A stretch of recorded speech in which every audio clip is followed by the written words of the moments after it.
حضرت ابو ذر غفاری رضی اللہ تعالیٰ عنہ فرماتے ہیں کہ نماز دین کا ستون ہے۔ فرماتے ہیں جہاد عمل کی چوٹی ہے، صدقہ ایک منفرد چیز ہے، صدقہ ایک منفرد چیز ہے اور صدقہ ایک منفرد چیز ہے۔ یہ 3 دفعہ آپ نے دہرایا۔ آپ نے فرمایا نماز دین کا، جہاد عمل کی چوٹی ہے اور صدقہ ایک منفرد چیز ہے، یہ 3 دفعہ۔ تو پوچھا گیا روزے کے بارے میں آپ کا کیا خیال ہے؟ پوچھا گیا کہ روزے کے بارے میں آپ کا کیا خیال ہے؟ آپ نے فرمایا کہ ثواب کا کام ہے، روزے کے متعلق فرمایا ثواب کا کام ہے، لیکن صدقہ جیسی فضیلت کہاں، صدقہ جیسی فضیلت کہاں؟ یہ حضور کے صحابی کلام فرما رہے ہیں۔ عرض کیا گیا کون سا صدقہ افضل ہے؟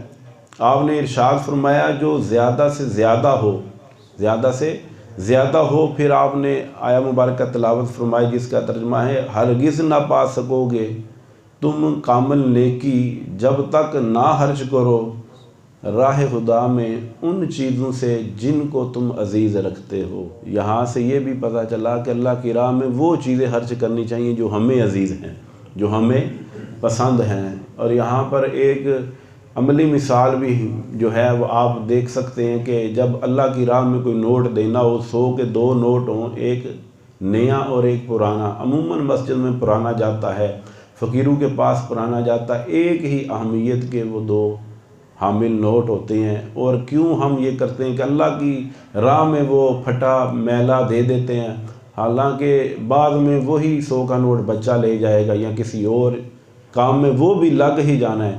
تو جب یہ بھی ایک حسن اور ادب کا معاملہ ہے، جب اللہ کی راہ میں دیں یا فقیروں کو دیں اللہ کی رضا کی خاطر، وہ نیا نوٹ نکال کے دیا کریں، ٹھیک ہے؟ تو یہ ویسے چھوٹی چیزیں ہیں جن کے ذریعے ہم ادب سیکھ سکتے ہیں۔ ہر چیز کے اندر جو ہے وہ ادب ہوتا ہے، مگر یہ ہے کہ آپ کتنا اسے حاصل کر سکتے ہیں۔ عرض کیا گیا جس شخص کے پاس مال ہی نہ ہو وہ کیا کرے؟ تو آپ نے فرمایا کہ جو زائد مال کا حصہ ہو، یعنی جو بچ گیا ہو اس کے اپنی ضرورت کے بعد وہ خرچ کر دے۔ تو پھر پوچھا گیا جس کے پاس اتنا بھی نہ ہو، سبحان اللہ، وہ بھی مصطفیٰ جان رحمت کے تربیت یافتہ تھے۔ انہوں نے فرمایا کہ بچا ہوا کھانا صدقہ کر دے۔ فرمایا کہ بچا ہوا کھانا بھی نہ ہو، بچا ہوا کھانا بھی نہ ہو تو آپ نے فرمایا وہ طاقت کے ذریعے کسی کی مدد کر دے، اپنی طاقت کے ذریعے کسی کے کام آ جائے۔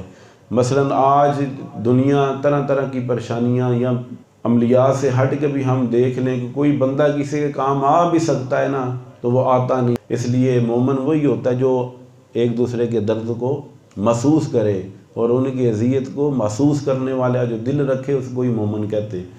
یہ طاقت کے ذریعے کوئی مدد کر دے وہ بھی صدقے میں شمار ہوگی، طاقت کے ذریعے کسی کی مدد کر دے۔ پھر عرض کیا گیا جو ایسا بھی نہ کر سکے، یعنی کہ اپنی طاقت بھی نہ رکھتا ہو، خود ہی کمزور ہو، یہاں تک بات آ گئی تو آپ نے فرمایا وہ آگ سے بچنے کی کوشش کرے، وہ کھجور کی گٹلی ہی کیوں نہ ہو، یعنی کہ وہ کھجور کی گٹلی ہی کو صدقہ کر دے۔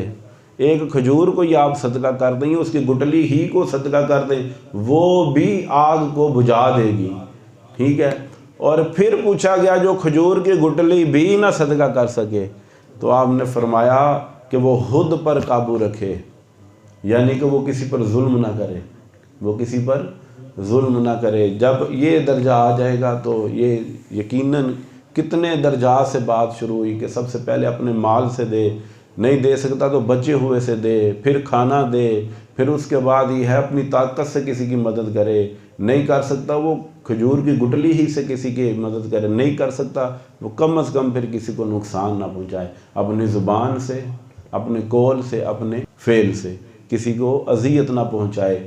اور یہ جو چیزیں ہیں یہ یقیناً ہم میں سے درجے کے افراد ہمارے درمیان بیٹھے ہوئے ہیں اور ان سے سیکھتے جانا ہے۔ آج ہم نے انشاءاللہ ہم نے اس درس کے بعد ان میں سے کوئی نہ کوئی ایک اچھی حصلت اپنے اندر پیدا کرنے کی کوشش کرنی۔